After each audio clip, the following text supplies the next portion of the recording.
पर अब मन को पीड़ा है कि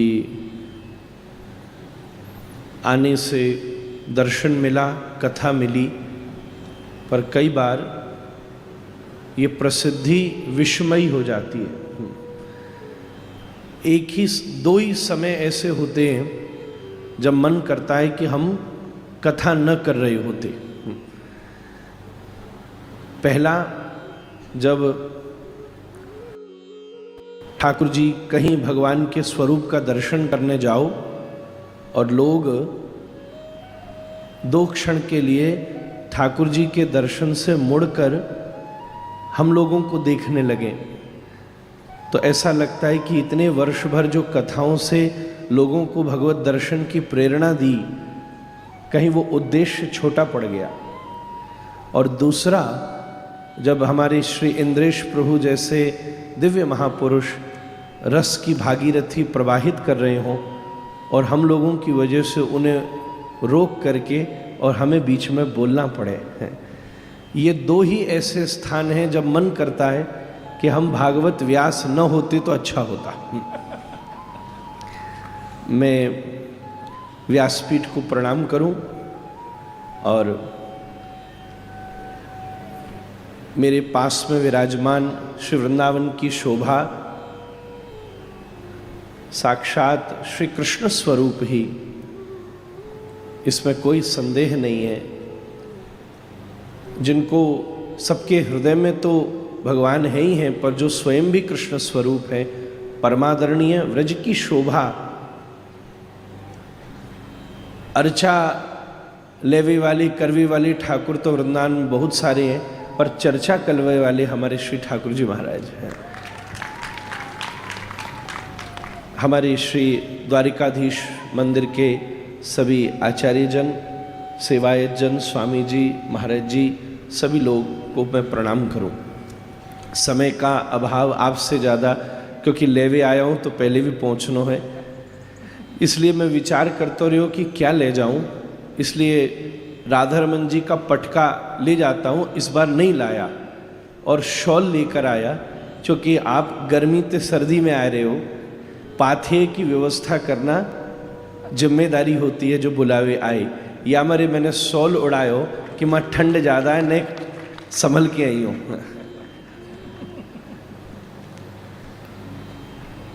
द्वारिकाधीश के दर्शन का और आपको श्रवण का लाभ आपकी कृपा से मिला, उसके लिए मैं और यहाँ बैठे अनेक श्रोता श्री गिरधर लाल के, पूज्यपाद श्री ठाकुर जी महाराज के और श्री इंदेश प्रभु के जीवन पर्यंत ऋणी हैं कि आपकी इस योजना से हम सब सामान्य लोगों को श्रवण भी मिल गया और भगवत दर्शन का भी लाभ प्राप्त हो गया।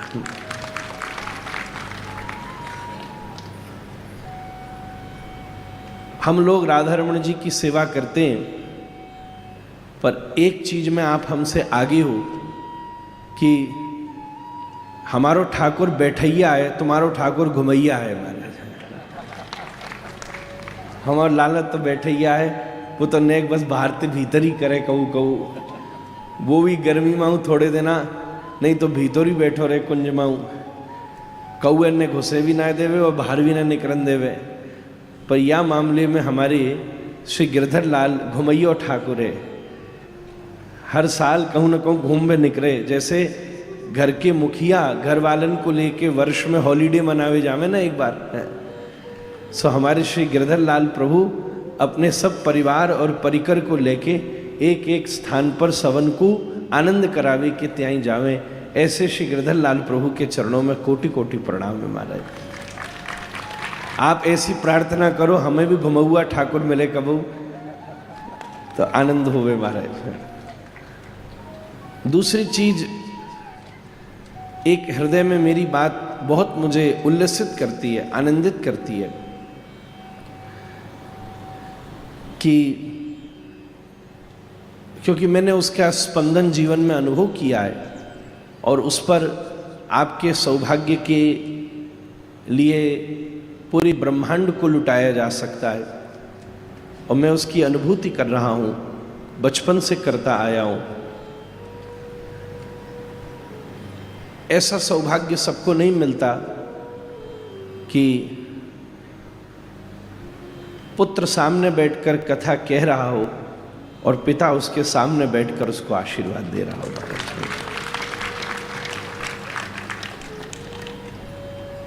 ऐसा सौभाग्य किसी किसी को ही मिला है।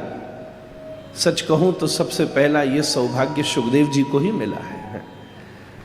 इसलिए श्री इंद्रेश प्रभु की कथा में ये अनुभूति, जहाँ सामने वो सुखदेव स्वरूप बैठे हैं और श्री ठाकुर जी महाराज व्यास स्वरूप साक्षात सामने विराजमान हैं, श्री ठाकुर जी महाराज व्यास स्वरूप साक्षात सामने विराजमान हैं, आप दोनों की यहाँ उपस्थिति से हम जैसे लाखों परीक्षित का उद्धार पक्का है महाराज। नहीं तो शायद हम चूक जाते। पर ये भावना, मैं बैठा था जब सामने और आप पास विराजे थे, तो इतनी देर से मैं तो इसी मिश्री का आनंद ले रहा था कि गंगा के तट पर तो ये भाव बना था, पर द्वारिकाधीश ने गोमती के तट पर भी यही भाव कर दिया कि सुखदेव जी सामने विराजे और व्यास स्वरूप पास में विराजमान सामने हैं। इस मामले में तो आपका भाग्य हमसे भी आगे निकल गया। इस झांकी को देखकर मैं अपने बाल्यकाल का स्मरण करता हूँ, जहाँ मेरे पूज्य पिताजी, पूज्य दादा गुरुजी, मेरे सब घर के बड़े ऐसे ही मेरा उत्साहवर्धन, मुझे आशीर्वाद देते थे। बल्कि सही बात तो ये है कि कई बार ऐसा होता है ना कि देखने में तो ये हम लोग महाराज जी आपसे नीचे बैठे हैं, पर वास्तव में आपके ऊपर ही बैठे हैं। ये धारा यूं ही प्रवाहित हो रही है। चैतन्य चरितामृत का प्रसंग कहता है कि कई बार नाव में कोई व्यक्ति जा रहा हो समुद्र के ऊपर, तो वो नाव पर बैठा व्यक्ति समुद्र के जल को पी नहीं सकता, पर बादल उसी समुद्र के जल को खींच करके जब ऊपर से बरसाते हैं, तब वही जल नाव पर बैठे व्यक्ति बड़े प्रेम से पी सकते हैं। यहाँ देखकर यही भावना होती है। पूज्य महाराज जी भागवत के महासमुद्र की तरह सामने बैठे हैं, आप व्यासपीठ पर नाव की तरह बैठे हो। श्रीनाथ जी मेघ की तरह, काले मेघ की तरह रस से भरे बैठे और आपके ऊपर उस दिव्य रस की वर्षा कर रहे हैं, जैसे आप भी कर रहे हो और हम सब लोगों को भी करा रहे हैं। ये सब अनुभूतियाँ मात्र हैं। भागवत जी की कथा और ये सब तो आप सुन रहे हैं, ये सब अनुभूति मात्र हैं। निश्चित रूप से जब पूज्य श्री ठाकुर जी महाराज मुझे अपना पुत्रवत कहते तो मेरे हृदय की कोई इससे ऊंची आनंद की बात नहीं होती, क्योंकि मैं अपने, ये तो मेरा परिवार है और इस परिवार के दोनों उत्सवों में मैं सम्मिलित रहता हूँ। पूज्य बड़े महाराज जी ठाकुर जी महाराज गुरुदेव का उत्सव करते हैं, इंद्रेश जी महाराज गोपाल का उत्सव करते हैं। वर्ष में ये दो उत्सव इस घर के हैं और मेरा प्रयास होता है कि मैं दोनों में एक बार प्रणाम कराऊं। आपने पुत्रवत कहकर मेरे हृदय को सदा तरंगित किया है। मेरे पास कुछ बड़ों की ही कमी है, लोगों की कमी नहीं है। आप जैसे जब बड़े घर में आशीर्वाद देते हैं तो घर का संवर्धन होता है, बल मिलता है, बुद्धि मिलती है। इस पूरी कथा का यही आकर्षण है। कथाएं द्वारिका में हर कण कण चलती है, यहाँ का रोम रोम कथा है। यहाँ कथा होती है ये अलग बात है, यहीं की कथा है जो सब ब्रह्मांड में हो रही है, पर आप दोनों का प्रत्यक्ष पूज्य माँ सामने बैठी हैं। ये सौभाग्य तो मुझे मिलता रहता है, पर पूज्य श्री ठाकुर जी महाराज सामने बैठे हैं, ये हम सब के जीवन का परम सौभाग्य है। आपका ये परम सौभाग्य है। इससे बड़ा और क्या किया जा सकता है। कोई पुत्र किसी बड़े भारी साधन से बहुत बड़ी व्यवस्था लेकर के आवे और उस व्यवस्था से अपने पिता की सेवा करे, यही उसके पुत्र धर्म का पूर्ण निर्वाह है। जिस कथा की प्राप्ति आपको पूज्य ठाकुर जी महाराज से हुई है और आप यहाँ बैठकर उसी कथा से उनके चित्त का अभिसिंचन कर रहे हैं, इससे बड़ा सौभाग्य एक पुत्र के जीवन में दूसरा नहीं हो सकता। ऐसे सौभाग्य के लिए मैं आप दोनों के पावन शरणों में बारंबार प्रणाम करूं। ये द्वारिका अति श्रेष्ठ है। यहाँ प्रवेश मात्र करना, यहाँ प्रवेश करते ही व्यक्ति मुक्त हो जावे। सही बात तो ये है, जहाँ से द्वार मिल जाए वही द्वारिका है। व्यक्ति कहीं से निकल नहीं सकता जब तक उसे द्वार नहीं मिलता। हमें पता नहीं चला कि हम किस प्रकार इस संसार में प्रवेश कर गए और अनंत काल से पुनरपि जननम पुनरपि मरणम की क्रिया में सतत घूम रहे हैं, क्योंकि बहुत बार ढूंढने के बाद भी दरवाजा नहीं मिल रहा, द्वार नहीं मिल रहा। अगर द्वार मिल गया होता तो बहुत आसानी होती, बहुत आसानी होती। कई बार ऐसे स्थान होते हैं ना, वहां आप चले जाओ और निकासी का दरवाजा नहीं मिले तो बड़ी मुश्किल हो जाती है। एग्जिट डोर कौन सा? अभी मैं यहां आ रहा था जब हवाई जहाज से अहमदाबाद उतरा, प्रभु जी, ऐसा हवाई जहाजों में कई बार होता है, मैंने ऐसा अनुभव किया। महाराज जी एरोप्लेन में बैठिए तो आगे भी दरवाजा है, पीछे भी दरवाजा है, बीच में भी दरवाजे हैं। दरवाजे तो बहुत सारे हैं, अब सुसरा पता नहीं चलता कि खुलेगा कौन सा। एक जगह मुझे बड़ी जल्दी, तो मैं हवाई जहाज में जाके बैठा और सामान्यतः ऐसा होता है कि सामने वाला दरवाजा खुलता है, तो 2-4 लोगों से प्रार्थना करके एक्स्ट्रा सीट का पैसा देके जुगाड़ करके फ्रंट पर बैठा कि दरवाजा खुलते ही निकल जाऊंगा। पर सुसरा ऐसा भयो कि सामने वाला दरवाजा खुलो ही ना है, उनने कहीं सब पीछे से जाएंगे, कोई एरर आ गया, अब बैठे रहो वहां, अब और घंटा लग गया ज्यादा निकरवी में, और सामान इधर उधर, बड़ो झंझट है। क्यों? दूसरी दुविधा हो जाती है कि तुम बैठे आगे हो, सामान पीछे हो।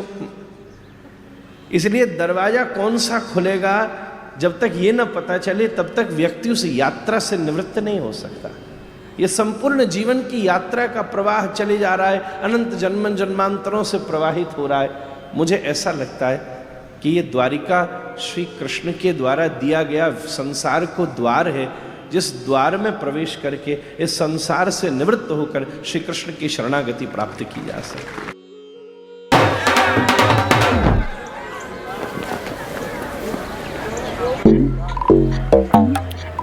श्री कृष्ण की शरणागति प्राप्त की जा सके, जिस द्वार से या तो आप जाकर के उन तक पहुंच सकते हो या वो प्रवेश करके आप तक पहुंच सकते हैं। ऐसी ही मंगलमयी द्वारिका नगरी का ये श्रेष्ठतम स्वरूप है। और नवदा भक्ति का ये मधुर प्रसंग जो यहाँ आपने भागवत जी का मूल पकड़ लिया, भक्ति है शक्ति।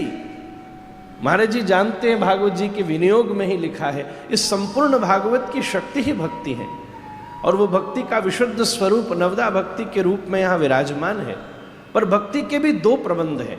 भक्ति रसामृत सिंधु में आचार्य चरण वर्णन करते हैं। एक प्रबंध है वैदी भक्ति और दूसरा प्रबंध पूज्य महाराज जी कल सांझ की बेला में शब्द का प्रयोग कर रहे थे, और वो है विशुद्ध रागात्मिका रागानुगा भक्ति। वैदी भक्ति श्रवणम कीर्तनम से लेकर के अंत तक पहुंचती है, आत्मनिवेदन तक।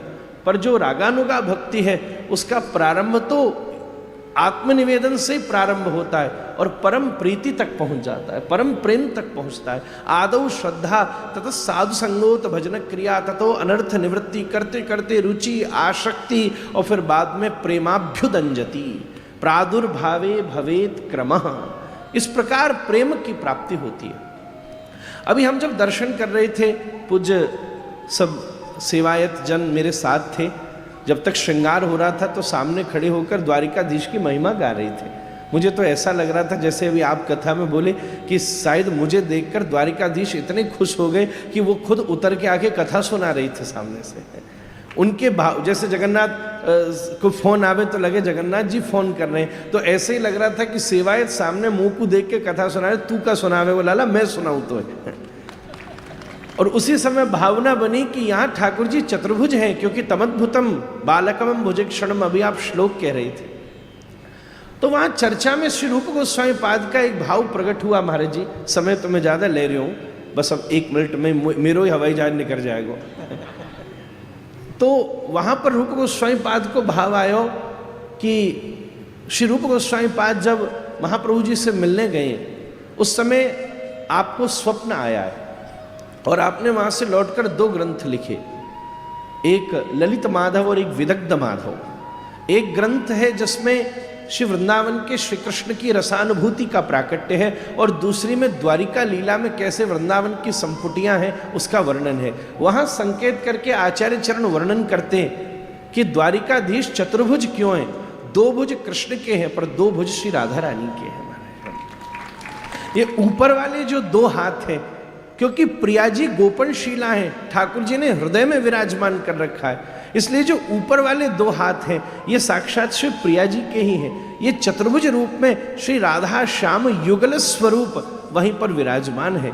यही भावना तद्वत प्रतीत होती है, क्योंकि द्वारिका में बैठे श्री कृष्ण सतत प्रिया जी की स्मृति करते हैं, स्मरण करते हैं। रूप गोस्वामी पाद वहां एक बड़ी सुंदर द्वारिका लीला का वर्णन करते हैं।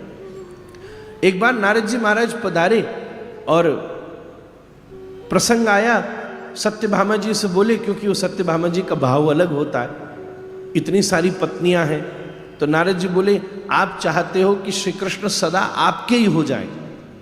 बोले ऐसा हो सकता है? बोले हाँ जरूर हो सकता है, सदा आपके ही हो जाए। तो बोले क्या करो? बोले एक काम करो, उनको आप मुझे दान कर दो। अच्छा ऐसा? ठीक है। सत्यभामा जी ने हाथ में लिया जल, विष्णु विष्णु विष्णु कह के, और नारद जी तो निपुण है ही है, महाराज जी पूरा संकल्प करा के हिमाद्री करा दिया और करा के कहा कि मैं श्री कृष्ण को नारद जी आपको प्रदान करती हूं। छोड़ दिया संकल्प। नारद जी बड़े प्रसन्न, चलो इतने दुनिया में डोरे, एक तो चेलो मिलो कम से कम बढ़िया। ठाकुर जी ठाड़े, बोले लो ठाकुर पकड़ो मेरी वीणा, संग संग चलो। नारद जी ले जाने लगे श्याम सुंदर को, तो सत्यभामा जी बोली कहाँ ले जा रहे हो प्रभु? रुको रुको। बोले आपने उपाय कहा था कि संकल्प करने के बाद में इनके बराबर की वस्तु मुझे दे देना, तो ठाकुर जी को मैं वापस लौटा दूंगा। तो लो तराजू लगाओ, फटाफट तराजू लगाओ, अभी मैं इनके बराबर की वस्तु देती हूँ।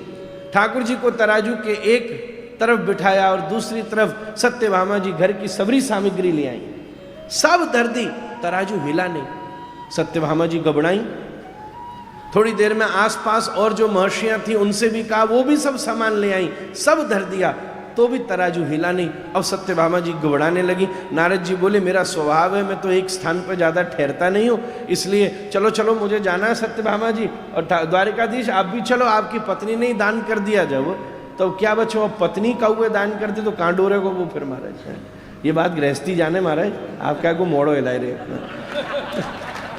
तो हमारा अभी वैसे आप तो परे पहुंच गए, इंद्रेश जी को प्रवेश ही ना भयो।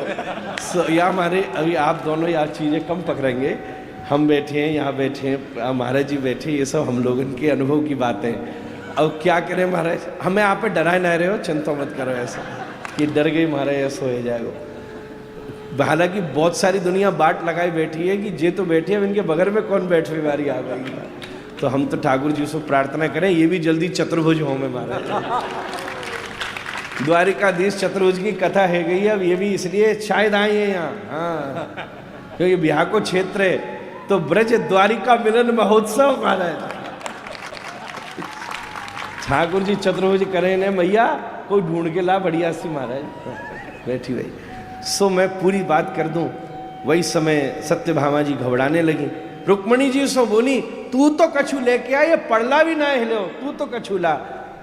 सब रुक्मणी जी पधार के बोली ये सब सामान हटाओ, तराजूते सब हटाओ, और अपने आंगन को तुलसी को दल लेकर के आई। सोने की बढ़िया सुंदर सलाई लीनी और अष्टगंध में डुबो करके वह सलाई से वह तुलसी दल के ऊपर लिखो श्री राधे, और लिख के जैसे ही तराजू पे धरो ओ पड़ला गयो नीचे और ठाकुर जी गए ऊपर।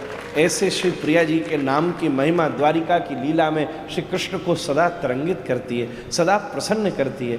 ऐसे जब आप महाराज जी हम सब लोग ब्रजवासी जब आते तो ठाकुर जी प्रसन्न हो जावे कि हमारे जननी जन्मभूमिश्च स्वर्गादपि गरीयसी, हमारी जन्मभूमि को कोई आयो है।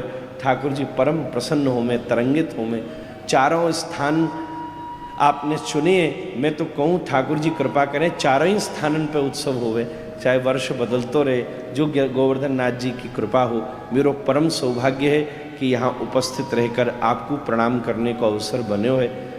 आगे सो मेरी प्रार्थना है कि मैं आगे सो जब भी आऊँ कथा से पहले पहुँच जाऊँ तो आप बोलवे की आज्ञा करियो तो ही मैं आ सकूँ दोबारा, या के बाद में जब कभी मैं दोबारा उत्सव में पहुँचूँ तो ऐसो जुलम मोते मत कराइयो महाराज। बीच में बैठो हूँ, आपकी अब व्यासपीठ की आज्ञा है तो माननी पड़ेगी। या हमारे मैं प्रार्थना करके निवेदन अपनो वाणी विश्राम कर रहे हूँ कि आके अगले बरस अगर मेरो आवो बनेगो ही बनेगो, गोवर्धन नाथ जी कृपा करेंगे तो में अगर मैं कथा ते पूर्व आई जाऊँ तो आप आज्ञा करियो, और अगर बात तक बैठो रहूँ तो आज्ञा करियो। ये बीच वाला जुलम मोते मत करियो हमारे, नहीं तो ऐसी पीड़ा हुए कि हम खाक कथई छो करते। इतने महापुरुष आए, आप भी पधारे, आप भी पधारे, पर ये एकमात्र बदनामी है व्यासपीठ पे बैठवे की कि हमारे आवे से आपकी धारा में अवरोध भयो। ऐसो जुलम कौवे नहीं करना चाहिए। बीच में बुलवायो, आप ही कह रहे कि ये प्रवाह बीच में अवरोध हुआ। अवरोध नहीं हुआ महाराज जी, यमुना जी वृंदावन से बहती बही जा रही हैं, लेकिन प्रयाग में जब गंगा से मिल जाएं तब प्रयागराज के स्नान को महत्व बढ़ जाए। तो ये धारा तो बही रही 7 दिन ते गिरधर स्वरूप में, लेकिन आज आपने आकर के या में अपनो प्रवेश करा करके या कुछ संगम बना दियो। अब जब इनने स्नान किया तो संगम के स्नान को फल मिलो है सबन को। तो आप बिल्कुल ऐसा विचार मत करो कि ये अवरोध। आप अगली कथा में बीच में आए तो बीच में ही बुलवाऊंगा मैं। ये जुलम तो होगा ही। हम पूज्य गुरुदेव भगवान से प्रार्थना करें कि उत्सव की बधाई महाराज जी को अर्पित करें, और महाराज जी आपको भी हम सौल दे के भेज रहे हैं कि आप भी सर्दी में ही जा रहे हो। तो आपकी भी लाल जी खूब रक्षा करें। श्री राधा रमण लाल की, प्यारे गिरधर लाल की, लाला के बाबा की, बाबा के लाला की, लाला बाबा दोनों की, पूछरी के लौठा की। महाराज जी पधारे, आपको खूब खूब शुभकामना और या मंगल में उत्सव के खूब खूब बधाई। आप अगले उत्सव की अभी घोषणा राज भोग आरती में होगी, आपको मैं मैसेज कर दूंगा महाराज जी अगले उत्सव की कहाँ की पर्ची आई, अब इसे टिकट कराई ली हूँ। खूब आनंद करेंगे। अभी बंधुओं महाराज जी प्रस्थान कर रहे हैं। हमको भी कथा लगभग 12 बजे तक आज विश्राम देनी है, क्योंकि फिर बाकी के सब लोगों को भी गुना के लिए अहमदाबाद से हमारे संग जो सब हमारे परिकर के हैं अहमदाबाद पहुंचना है, तो कथा का विश्राम भी समय पर होगा। हम लोग श्रीमद् भागवत के अब क्रम को तो पूर्ण हमने क्रम स्पर्श ही नहीं किया, बस भाव रखा था, पर फिर भी मन में भाव है कि भागवत जी का अंतिम श्लोक गा करके कथा को विश्राम देंगे। फिर पूज्य गुरुदेव भगवान सबका थोड़ा मंगलाशासन, और हमारे पूज्य जगन्नाथपुरी वाले पूज्य महाराज श्री पधारे हैं, आप श्री का आशीर्वचन भी 2 मिनट सबको प्राप्त हो जाएगा। उसके बाद कथा को फिर विश्राम देंगे। फिर ठाकुर जी की राजभोग आरती होगी। आरती के बाद ठाकुर जी के आगे 4 पर्ची रखेंगे। हमारे जगन्नाथपुरी वाले महाराज जी और पिताजी आकर के जिस एक पर्ची को उठाएंगे उसी की उद्घोषणा मंच से होगी। आप लोग अपनी तैयारी कर लेना। सब लोग मेरे साथ भागवत जी का अंतिम श्लोक भाव से कहो। नाम संकीर्तनम यस्य, नाम संकीर्तनम यस्य, सर्व पाप प्रणाशनो, सर्व पाप प्रणाशनो, प्रणामो दुःख समनः, प्रणामो दुःख समनः, तं नमामि हरिं परम्, तं नमामि हरिं परम्।